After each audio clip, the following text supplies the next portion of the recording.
जो भी तुम्हारी आवश्यकता है वो पूरा करेगा। धन्यवाद देते खुदावंद यीशु, आपके वचन में लिखा है कि जिस परमेश्वर ने अपने एकलौते पुत्र को भी रख नहीं छोड़ा, हम सबके लिए दे दिया, उसके साथ वो सब कुछ क्यों ना दे सकेगा। ओ धन्यवाद देते खुदा, जो भी हाथ ने आपके राज्य में बोया है आप आशीषित कीजिएगा, उसका फसल वो काटे खुदावंद यीशु, और सब बातों में आपके नाम की महिमा। धन्यवाद देते खुदावंद यीशु, आने वाला समय आपके हाथ में देते, और जैसा आपका वचन आता है ओ प्रभु, आपका वचन आशीष लेके आता है। प्रार्थना करते आपके वचन के द्वारा हर एक के जीवन में आपका आशीष मांगते खुदावंद यीशु। धन्यवाद देते प्रभु, आने वाला समय आपके हाथ में देते हुए, हम सभी को आपके हाथ में देते हुए यीशु मसीह के नाम में आमेन आमेन हालेलुया। इस समय हम वचन में देखेंगे और यिर्मयाह की किताब 17वां अध्याय और 7 वचन कहता है, धन्य है वो पुरुष जो यहोवा पर भरोसा रखता है, जिसने अपने जीवन का आधार उसे माना है। Amen hallelujah. धन्य है वो पुरुष जो यहोवा पर भरोसा रखता है, जिसने अपना जीवन का आधार प्रभु को माना है, वो धन्य है। Amen hallelujah. इसका मतलब पहली बात यहाँ आप देखेंगे यिर्मयाह की किताब उसका 17 के 7 में, धन्य है वो पुरुष, आशीषित है वो व्यक्ति जो यहोवा पर भरोसा रखता है, जीवित परमेश्वर पर भरोसा रखता है और अपने जीवन का आधार उसने वो परमेश्वर को माना है, वो धन्य है। हम मराठी में हिंदी में भी पढ़ सकते हैं। हाँ, यिर्मयाह 17 का 7 वचन, जो पुरुष परमेश्वर भाव ठेवतो, जो पुरुष मराठीमध्ये लिहिले, जो पुरुष परमेश्वरावर भाव ठेवतो, ज्याचा भावी विषयी परमेश्वरावर धन्य आहे। आमेन ओके, भाव विषय धन्य आहे। एवढंच आहे, हिंदी में पढ़ो। धन्य है वो पुरुष जो यहोवा पर भरोसा रखता है, जिसने परमेश्वर को अपना आधार माना है। आमेन। वो इसके समान होगा, वृक्ष के समान होगा, वृक्ष के समान, वो उस वृक्ष के समान होगा जो नदी के किनारे लगा। ओके, नहीं 8 वचन में बाद में जाएंगे, 7 वचन था अपने को देखने का था। तो 7 में लिखा गया, धन्य है वो पुरुष जो यहोवा पर भरोसा रखता है, जिसने अपने जीवन का आधार प्रभु को माना है। वो आशीषित है वो व्यक्ति, वो आशीषित है व्यक्ति जो यहोवा पर भरोसा रखता है, जिसने अपना आधार, जीवन का आधार प्रभु को माना है, वो आशीषित है। आमीन हालेलुया। बाइबल कहती है, परमेश्वर का वचन में लिखा है, जो जीवित परमेश्वर है, जीवित परमेश्वर जिसने उस पर भरोसा रखा है, जिसने अपने जीवन का आधार उसे माना है, वो धन्य है, वो आशीषित है। पर बाइबल कहती है, पराये देवता के पीछे भागने वाले बहुत ही दुखित, वो बहुत दुख उनको मिलेगा, वचन में लिखा है। आप देखो वचन कहता है, मैं नहीं कहता, वचन कहता है। भजन संहिता 16 के 4 में लिखा गया है, जो पराये देवता के पीछे भागते उनका दुख बढ़ेगा, यहाँ लिखा है। हाँ पढ़े, भजन संहिता 16 के 4 में, 16वां अध्याय 4 वचन। जे परमेश्वराला सोडून अन्य देवाच्या भजनी लागतात, मतलब जो जीवित परमेश्वर को छोड़ के वो अन्य मतलब पराये देवता के पीछे, अन्य मतलब पराये देवता के पीछे भागते हैं, त्यांना पुष्कळ दुःखे होतील, वो बहुत ही वो दुखित हो गए, बहुत ही दुखित हो गए। ते रक्तमय पेयार्पणे अर्पितात। ओके ठीक है, आगे खास करके आप लोग हेडलाइन में आपको पता चलता है, जो पराये देवता के पीछे भागते उनका दुख बढ़ेगा। चलो पढ़ो 16 का। हाँ ओके, इतना आप देखेंगे, जो पराये देवता के पीछे, पराये मतलब जो सच्चा परमेश्वर पता ही नहीं। हम जब पहले थे हमको पता नहीं था सच क्या है, हम बहुत से हम क्या बोलते थे, 33 कोटि ना, 33 कोटि सर्वरा 33 कोटि, तो सच्चाई पता ही नहीं था। और सच्चा वचन कहता है यीशु मसीह का, मैं ही मार्ग हूँ, मैं ही सत्य हूँ और मैं ही जीवन हूँ, मेरे ही द्वारा तुम पिता के पास जा सकते हैं। आमेन, हालेलुया। और यह वचन कहता है धन्य है वो व्यक्ति, आशीषित है वो व्यक्ति जो यहोवा पर भरोसा रखता है, जिसने अपना जीवन का आधार उसे माना है, वो आशीषित है। आमेन, हालेलुया। फिर हम वापस आते हैं जो यिर्मयाह के 17 के 7 में पढ़ा, 8 भी पढ़ेंगे अभी। तो वो उस वृक्ष के समान है जो नदी के किनारे लगा है, उसके जड़, पढ़ेंगे 8 वचन।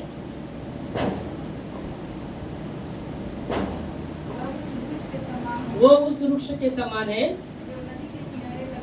ओ नदी के किनारे लगा हो, उसकी जड़ जल के पास फैली हो, जब धूप होगा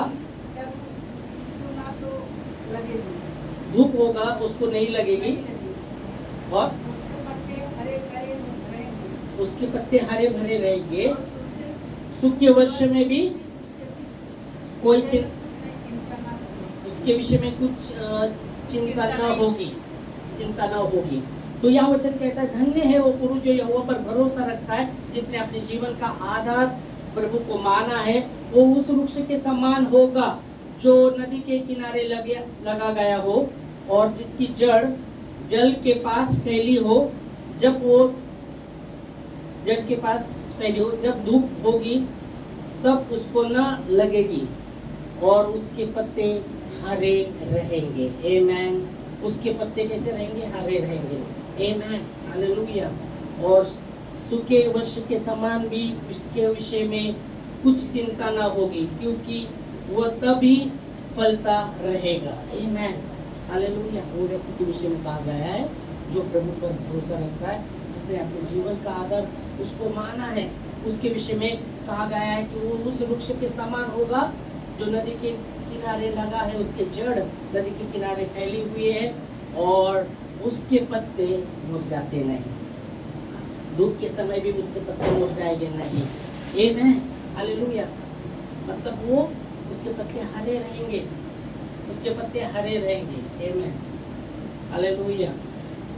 वो व्यक्ति के विषय में कहा गया है वो चिंता करता नहीं। तो कुछ लोग बहुत से चिंता, कभी भी देखता ना उनके चेहरे पर 12 बजे रहते, कभी भी आप देखेंगे बहुत मुरझाए हुए रहते, कभी उनके मुंह से मुस्कुराहट नहीं दिखती, हमेशा हमेशा टेंशन, चिंता चिंता। कभी भी बाइबल कहती है उसके पत्ते मुरझाएंगे नहीं और सूखे वर्ष के समान भी उसको कोई चिंता नहीं होगी और सूखे समय भी वो फैलता रहेगा। आमेन, हालेलुया, प्रेज़ गॉड। प्रभु को धन्यवाद। और इसलिए बाइबल कहती है, परमेश्वर का वचन कहता है यहोवा पर अपना भरोसा रख, क्योंकि वही सनातन चट्टान है। आमेन। हम आते यशायाह 26:4 में लिखा गया है कि यहोवा पर भरोसा रख, वही सनातन चट्टान है। सनातन मतलब हमेशा के लिए, वही चट्टान है, वो चट्टान है, उस पर भरोसा रख। हाँ, 26:4 वचन। यहोवा पर लगातार भरोसा रख, वही चट्टान है। आमेन, पढ़ सकते हैं। परमेश्वर सर्वकाळ भाव ठेव, परमेश्वरवर सर्वकाळ भाव ठेव, कारण तो प्रभू परमेश्वर हा सनातन आश्चर्य दुर्ग आहे। सनातन आश्चर्य दुर्ग आहे मराठी मध्ये। हिंदी में क्या लिखा है? हाँ, यहोवा पर सदा भरोसा रख। हाँ, सनातन चट्टान है। आमेन। ओके, तो यह वचन कहता है परमेश्वर यहोवा पर सदा भरोसा रख, वो सनातन चट्टान है। आमेन, हालेलुया। और यह वचन कहता है जो उस पर भरोसा रखता है वो धन्य है, वो व्यक्ति धन्य है, वो आशीषित है। आमेन। जब हर परिस्थिति में सदा, वो कहता है सर्वदा, वो चट्टान है। यहोवा पर सर्वदा भरोसा रख। सर्वदा मतलब हर परिस्थिति में परमेश्वर पर भरोसा रख। वो सनातन चट्टान है। आमेन। दावीद राजा कहता है मेरे आंखें में कहा, मेरी आंखें में पर्वत के उठा होगा, मुझे सहायता कहाँ से आती है? जो आकाश और पृथ्वी का करता है उससे मुझे सहायता आती है। आमेन। उससे मुझे सहायता आती है। Hallelujah, praise God. मेरी सहायता कहाँ से आती है? जो आकाश और पृथ्वी का करता है उससे मेरी सहायता आती है। वो मेरे पैर को टलने नहीं देगा, मेरा रक्षक ना उगेगा ना सोएगा। टिका है, टिका है। जो उस पर भरोसा रखते हैं वो धन्य है। जो उसको, जिसने अपना जीवन का आधार प्रभु को माना है वो धन्य है। वो किसके समान है? उस वृक्ष के समान है जो नदी के किनारे उसकी जड़ फैली हुई है। आमीन। और बाइबल कहती है सूखे के समय भी उसको कुछ चिंता नहीं होगी, उसके पत्ते हरे भरे रहेंगे। जब हम विश्वास करते, प्रभु पर भरोसा रखते, जीवन का आधार उसको मानते हैं, ओके।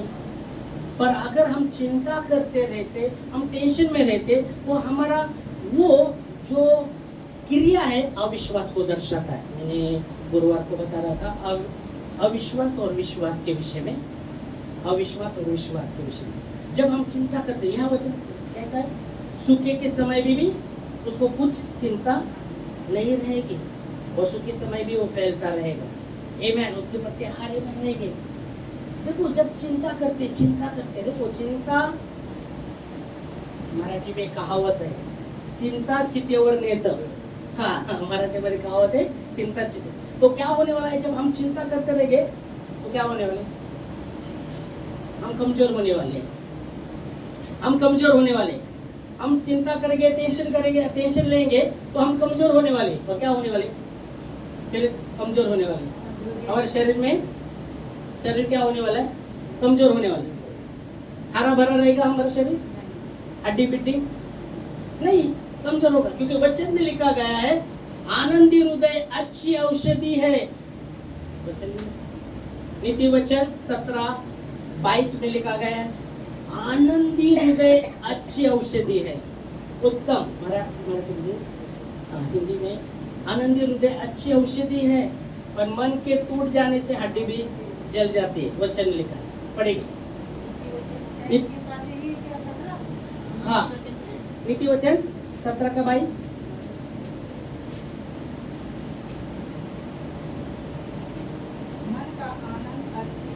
मन का आनंद अच्छी औषधि है,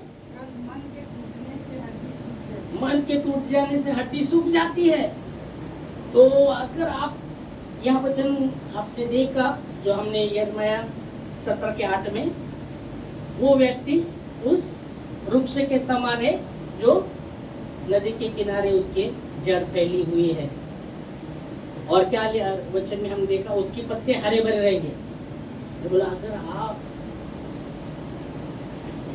उसके पत्ते हरे भरे रहेंगे और सूखे के समय भी उसको कुछ भी चिंता नहीं रहेगी, फिर भी वो फैलता रहेगा। वचन कहता है कौन सा वो व्यक्ति जो यहोवा पर भरोसा रखता है, जिसने अपने जीवन का आधार उसको माना है, वो चिंता नहीं करता रहेगा।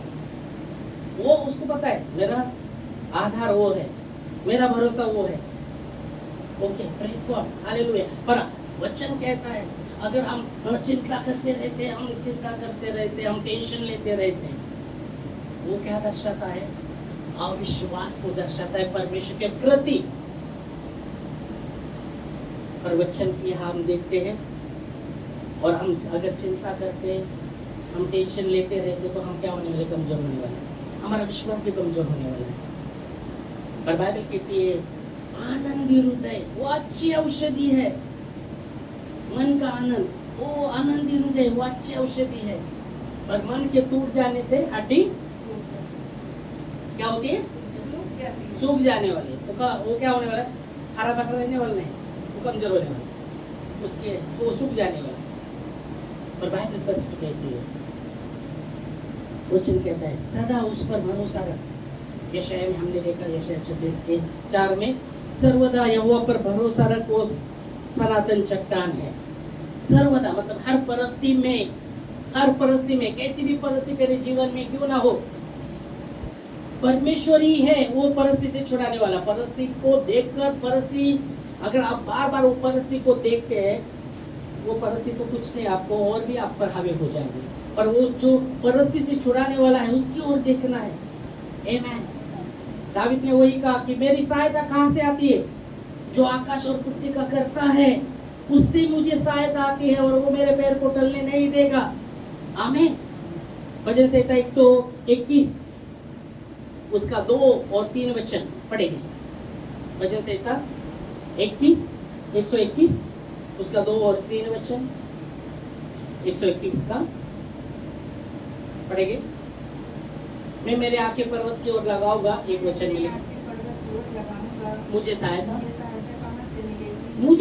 कहाँ से मिलेगी? मुझे सहायता कहाँ से मिलती है? यहोवा की ओर से, जो वो आकाश और पृथ्वी का करता है। आमीन। आगे, वो तेरे पाँव को टलने ना देगा, तेरा रक्षक ना उगेगा ना सोएगा। Praise God.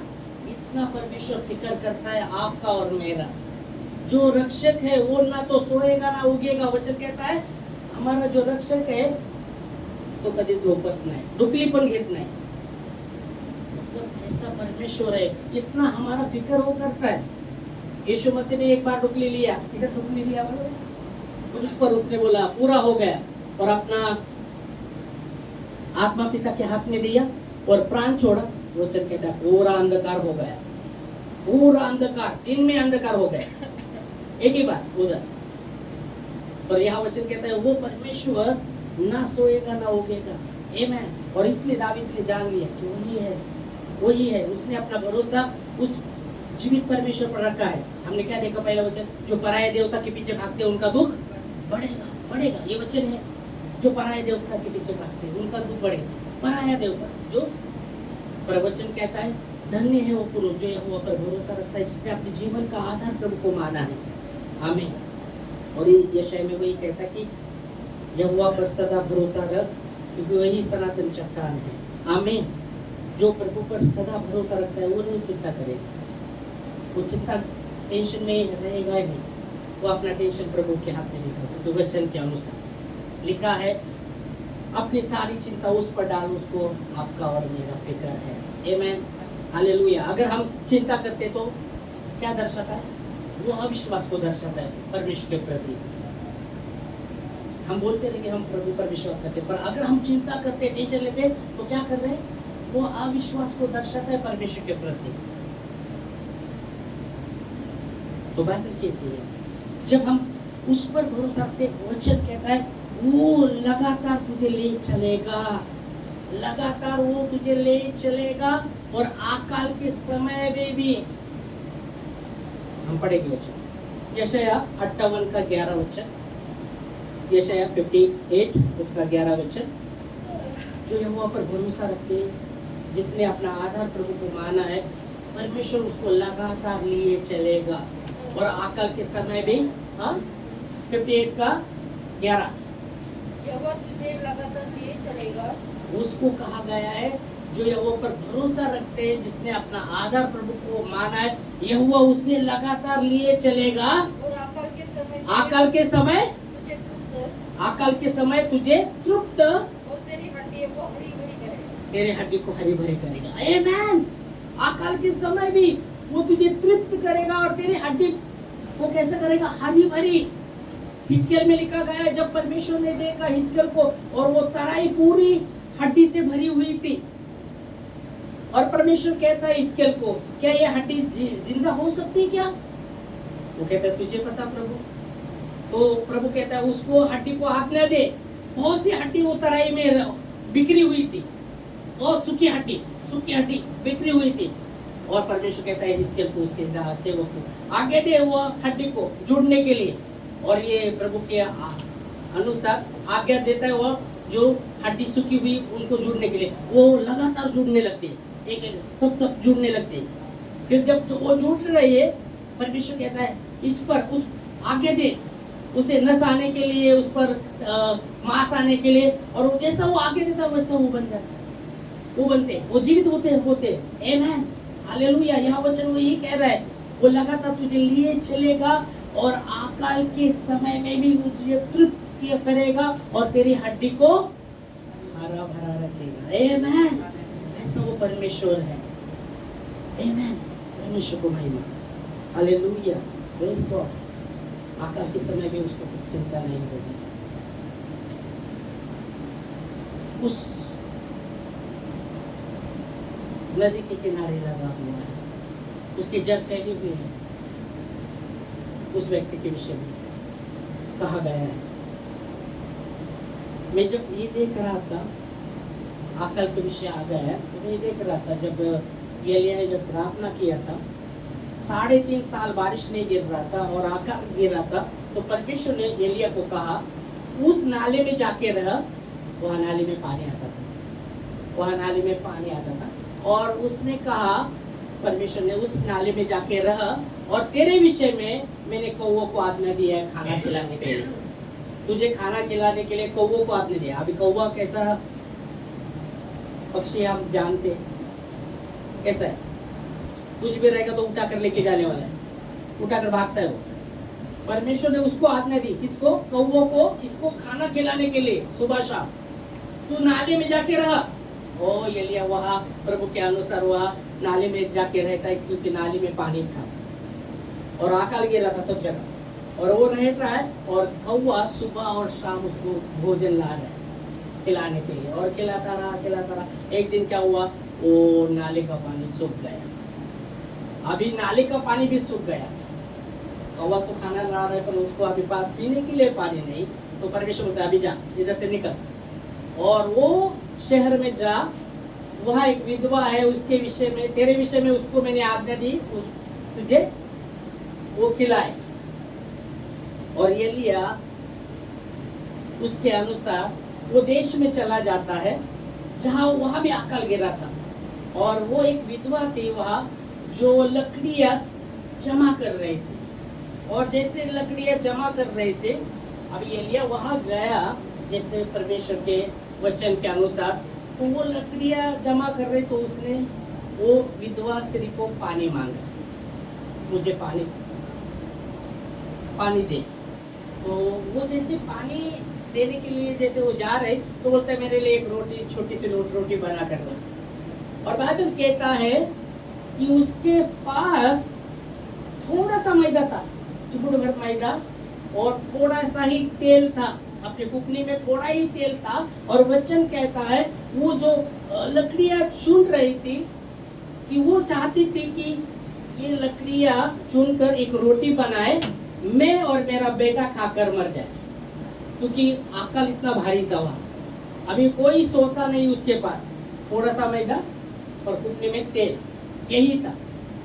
पर जब वो कहता कि मेरे लिए रोटी बना, तो बोलती मेरे पास तो रोटी के लिए तो आटा नहीं है और ये भी नहीं है, सिर्फ एक रोटी का थोड़ा सा मैदा और तेल है, और मैं चाहती थी मैं एक रोटी बनाकर मैं और मेरा बेटा खाए और मर जाए। पर ये कहता है नहीं, पहले मेरे लिए बना। अभी सोचने की बात है, इतना ही मैदा है, इतना ही आटा है, एक थोड़ा सा आटा है एक रोटी का, थोड़ा सा तेल है। वो कहते हैं मेरे लिए पहले बना और फिर तुम बना कर खाओ। अभी सोचने की बात है, वो बोल रहे थे अरे एक ही आटे का पेटे है और ये बोल रहे मेरे लिए बनाओ और फिर तुम खा लो, हम कैसे खाएंगे? कुछ बचा ही नहीं रहेगा ना फिर। वो कहता है तुम जाओ, वो करो, मेरे वचन के अनुसार वैसा करो। और फिर वचन कहता है वो जाती है और रोटी बनाती है। और जब वो जब बात कर रहा है तू रोटी बना, तेरा जो आटा है ना, जो भी कुकने में थोड़ा आटा है, वो नहीं खत्म होने वाला, तेल में नहीं खत्म होने वाला, जब तक अकाल नहीं खत्म होगा तब तक रहेगा। बोला जा तू कर। और वो विश्वास से जाती है। देखो विश्वास की बात है यहाँ, क्या विश्वास की बात है? क्या है? थोड़ा सा एक ही रोटी का आटा है और वो और खुद वो और उसका बेटा खाकर मरने वाला है, कोई आशा नहीं है, थोड़ा सा ही। पर वचन कहता है, हम देखेंगे वचन में, चलो आते एक राजा 17वां अध्याय 9 से 15 वचन। एक राजा में आते हम 17वां अध्याय और 9 से 15। तो क्या हम देखते हैं?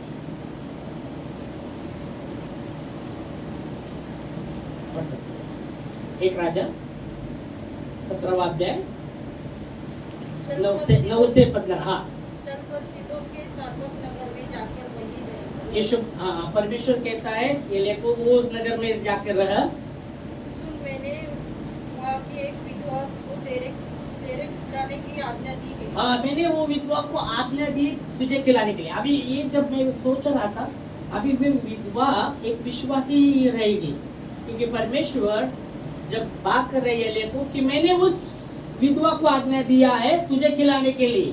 ओके, तो परमेश्वर जब बात कर रहा है, मुझे जितना लग रहा है वो जो विधवा थी एक विश्वासी थी, मुझे लगता है, क्योंकि ऐसे परमेश्वर किससे भी बात नहीं करेगा। जो विश्वास करता है उससे बात करता है ज्यादा करके, तो विश्वासी लोगों से बात करता है। जब यहाँ वचन कहता है ये देखो, कहते तू जा उस नगर में, शहर में जा, और तेरे विषय में मैंने उस विधवा को आज्ञा दी। अभी कैसा आज्ञा दिया मालूम नहीं, स्वप्न में के द्वारा दिया, कैसा दिया पता नहीं, पर मैंने उसको आज्ञा दी। अभी वो शहर अब देखते एलिया से वो दूसरा दूर था वो शहर, तो मैंने आज्ञा दी है उसको खिलाने के लिए तेरे विषय में। हाँ, फिर आगे वो वहाँ से चढ़ दिया वो नाले से निकलकर वो चला, और सापक को गया। सापत को गया। वो शहर का नाम सापत है, वहाँ गया। नगर के फाटक के पास पहुंचकर नगर के फाटक के पास पहुंचकर उसने क्या देखा उसने क्या देखा? कि एक विधवा लकड़ी बीन रही थी। वो विधवा चुन रही थी, एक विधवा लकड़ी चुन रही थी। फिर उसको बुलाकर उसने कहा, उसको बुलाकर उसने कहा, किसी पात्र में मेरे पीने को थोड़ा पानी ले आ। हाँ, किसी पात्र में थोड़ा पानी पीने के लिए मुझे ला। जब वह लेने जा रही थी वो लेने जा रही है, तो उसने उसे पुकार कर कहा, हाँ अपने हाथ में एक टुकड़ा रोटी भी हाँ, रोटी भी मेरे पास ले किया। हाँ, एक रोटी टुकड़े भी मेरे लिए ले आ। तो क्या बोलती हो? उसने कहा, तेरे परमेश्वर यहोवा के जीवन की शपथ, हाँ। मेरे पास एक भी रोटी नहीं, एक भी रोटी नहीं मेरे पास, मेरे घर में एक भी रोटी नहीं है। केवल घड़े में मुट्ठी भर मैदा घड़े में थोड़ा मैदा, मुट्ठी भर मैदा है, और कुप्पी में थोड़ा सा तेल है। और कुप्पी में थोड़ा सा तेल है। आगे, और मैं 2 लकड़ी बीनकर लिए जाती हूँ ये लकड़ी चुनकर मैं लेके जाती हूँ कि अपने और अपने बेटे के लिए उसे पकाऊं, हाँ, अपने और अपने बेटे के लिए एक रोटी बनाकर, हाँ, और हम उसे खाए और फिर मर जाए।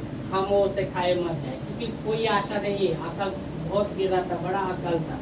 अभी उसके जीवन में कोई थोड़ा सा ही बचा था, थोड़ा ही बचा था। और वो कहती मेरे पास तो रोटी नहीं, पर थोड़ा सा मैदा और थोड़ा सा रोटी में तेल है, मुट्ठी भर मैदा और तेल है, और मैं चाहते थे वो रोटी उस पर बनाऊं और मैं और मेरा बेटा खाकर मर जाए। पर फिर आगे क्या बोलते हैं एलिया? एलिया ने उससे कहा, एलिया ने उससे कहा, मत डर। पहला उसने कहा मत डर, प्रेज गॉड, मत डर। आगे, जाकर अपनी बात के अनुसार कर, जाकर अपनी बात के अनुसार कर, परंतु पहले मेरे लिए एक छोटी सी रोटी बनाकर पहले मेरे लिए बना कर ला। ओके, फिर आगे, फिर इसके बाद अपने और अपने बेटे के लिए बनाना। अभी पहली रोटी मुझे बनाना, फिर इसके बाद मेरे खाने के बाद तू अपने लिए और अपने बेटे के लिए बना। अभी सोचने की बात है, इतना ही एक रोटी का ही आटा है और थोड़ा ही तेल है, इसको बना कर दूं तो मैं क्या खाऊं? और बोलते हैं तू बाद में बना कर खाना। वो बोलते हैं, ऐसा कैसा, एक ही रोटी का पेट है, बाद में कहाँ से मिलेगा? पर विश्वास की बातें हैं, यहाँ विश्वास की बात है। जब वो उसने बोला पहले मेरे लिए लाना, फिर तू और तेरे बेटे के लिए बनाकर खाना, फिर क्या करती हो? क्योंकि इस्राएल का परमेश्वर यहोवा यूं कहता है, परमेश्वर यो कहता है, तेरे विषय में परमेश्वर यो कहता है कि जब तक यहोवा पर पृथ्वी पर मेघ न बरसाएगा, जब तक पृथ्वी पर मेघ न बरसाएगा, तब तक न तो उस घड़े का मैदा समाप्त होगा, न तो उस घड़े का मैदा समाप्त होगा, और न उस कुप्पी का तेल घटेगा। और न कुटने का तेल घटेगा। Praise God. और आगे 15 तक में पढ़ा, 15 तक चलना। तब वह चली गई और एलिया के वचन के अनुसार किया। एलिया के वचन के अनुसार, परमेश्वर के दास के वचन के अनुसार उसने किया। उसने संदेह नहीं किया कैसा होगा, क्या होगा। उसने चिंता नहीं किया, मैं इसको रोटी दूंगी तो मैं क्या खाऊंगी, मेरा बेटा क्या खाएगा। पर उसने उस सेवक के वचन के अनुसार उसने किया, रोटी बनाया। ओके, आगे। तब से वह स्त्री और उसका घराना बहुत दिन तक खाते रहे। तब से वो जब एलिया को रोटी बनाकर उसने दिया, वचन कहता है तब से वो और उसका बेटा, उसका घराना खाता रहा, ओके, खाता रहा। आगे यहोवा के उस वचन के अनुसार जो उसने एलिया के द्वारा कहा था, हाँ, न तो उस घड़े का मैदा समाप्त हुआ, ना तो उस घड़े का मैदा समाप्त हुआ, और न उस पृथ्वी का तेल घटा। जब तक अकाल मेघ ना बरसा तब तक वो खाते रहे। Praise God, hallelujah, praise God. अभी ये सोचने की बात है, मैं उस पर गौर कर रहा था, अरे एलिया को तो किधर कौवे से खाना दिला है परमेश्वर ने, तो वो नगर में और भी वो कर सकता था ना, किसी से भी खाना खिला सकता था। वो विधवा के पास परमेश्वर ने अपने दास को क्यों भेजा? क्योंकि परमेश्वर उसका फिक्र कर रहा था। थोड़ा ही आटा, थोड़ा ही तेल, और वो सोच रहे थे खाकर हम मर जाए, पर परमेश्वर फिक्र कर रहा था, इसलिए परमेश्वर ने अपने सेवक को वहां भेजा, उसके लिए भेजा। एलिया के लिए नहीं भेजा है, याद रखिएगा, एलिया के लिए भेजा। एलिया को किधर भी खाना मिलता था तो वैसे परमेश्वर ने खिलाया, तो उधर कहां से भी उधर देता था परमेश्वर, पर परमेश्वर उस स्त्री का फिक्र कर रहा था, उसके बेटे का फिक्र कर रहा था, इसलिए अपने दास को वहां भेजा। Hallelujah, praise God. परमेश्वर फिक्र करता है, जब आपने पूरा भरोसा उस पर रखा है, उसको अपने जीवन का आधार माना है, वचन कहता है वो व्यक्ति कभी लज्जित नहीं होगा। आमेन। अकाल के समय परमेश्वर उसे तृप्त करेगा। यहाँ वचन कहता है भारी अकाल पड़ा था, उसको उम्मीद नहीं थी, वो सोच रहे थे वो रोटी खाकर मैं और मेरा बेटा मर जाए, क्योंकि कोई आगे उम्मीद नहीं था। पर परमेश्वर ने उसको, परमेश्वर ऐसा परमेश्वर है, हमारा फिक्र करता है, हमें चिंता करने की जरूरत नहीं। अकाल के समय भी वो कहता है कुछ उसको चिंता नहीं होगी। Hallelujah, praise God, hallelujah. और इसलिए वचन कहता है जो उस पर भरोसा रखता है वो धन्य है, जिसने अपना आधार प्रभु को माना है, लगातार यहोवा पर भरोसा रहे, क्योंकि वही सनातन चट्टान है। आमेन, हालेलुया, प्रेज गॉड। परमेश्वर को महिमा, परमेश्वर को महिमा। बाइबल कहता है धन्य है वो व्यक्ति, धन्य है वो व्यक्ति, ब्लेसेड, धन्य है वो व्यक्ति जो यहोवा पर भरोसा रखता है, जिसने अपना आधार प्रभु को माना है। उस वृक्ष के समान है जो नदी के किनारे उसके जड़ फैले हुए है और उसके पत्ते हरे भरे रहेंगे, और अकाल के समय में भी उसको कुछ चिंता नहीं होगी। आमीन। परमेश्वर फिक्र करता है, इसलिए पतरस कहता है अपनी सारी चिंता उस पर डालो, उसको आपका ध्यान है। आमीन, हालेलुया, प्रेज गॉड। परमेश्वर पर अपना सारा चिंता डालो, उसको आपका ध्यान है। पर हम अगर चिंता लेके चलते, चिंता करते रहते, तो हम अविश्वास, परमेश्वर के प्रति अविश्वास जताते हैं, और चिंता करके आपको और मुझे कुछ नहीं होगा, कुछ फायदा नहीं होगा। चिंता चित्तवर देना, और भी बीमार गिर रहेगा, और भी बीमारी आते रहेगा। पर बाइबल कहते आनंदी हृदय अच्छे औषधि है, आनंदी हृदय अच्छे औषधि है। मैं कहता है प्रभु का आनंद मेरी ताकत है। आमेन, हालेलुया, प्रेज गॉड। परमेश्वर को नहीं, वही परमेश्वर है, वही परमेश्वर है।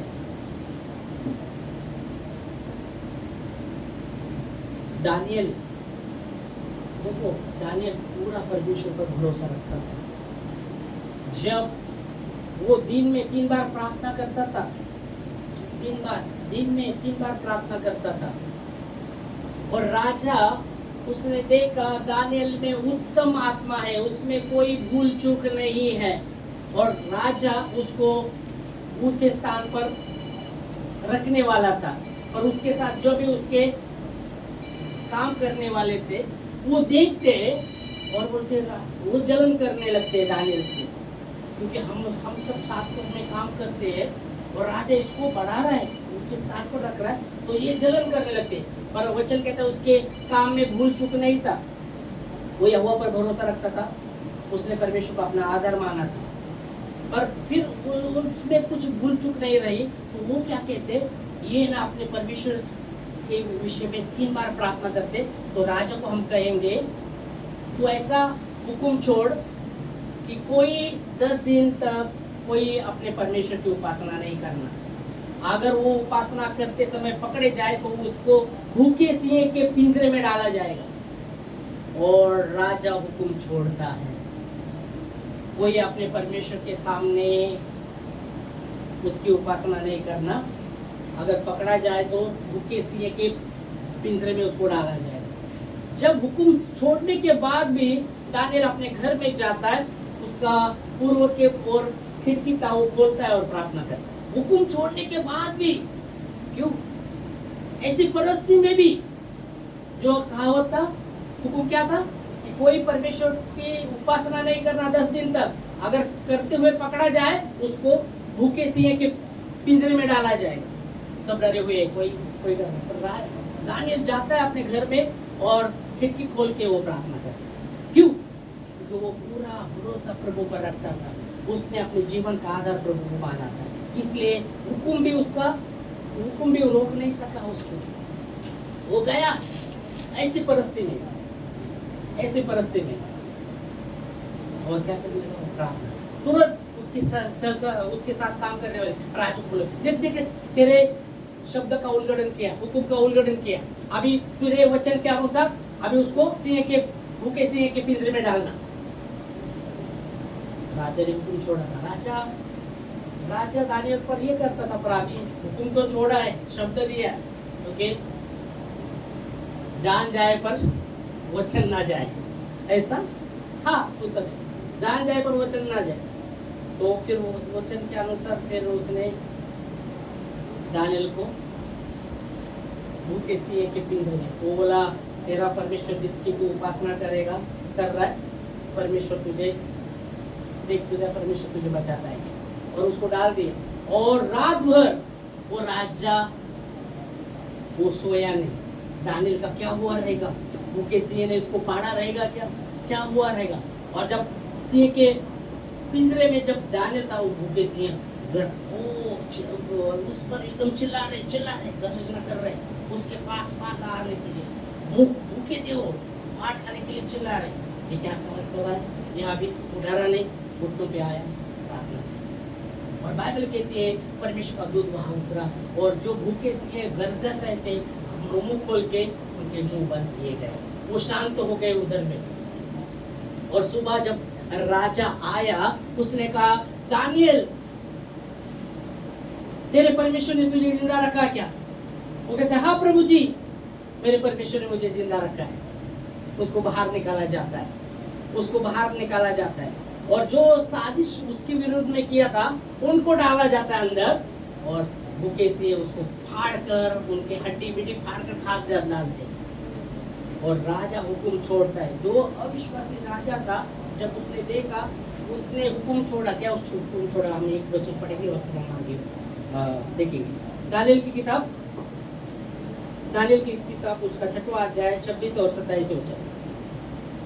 दानियल की किताब। राजा जब उसने देखा दानियल के परमेश्वर को, वो कहता है जहाँ जहाँ मेरा राज्य है वहाँ वो हुक्म छोड़ता है, दानियल का परमेश्वर ही जीवित परमेश्वर है। आमेन। पढ़ेंगे हम 6वां अध्याय 26 और 27 वचन।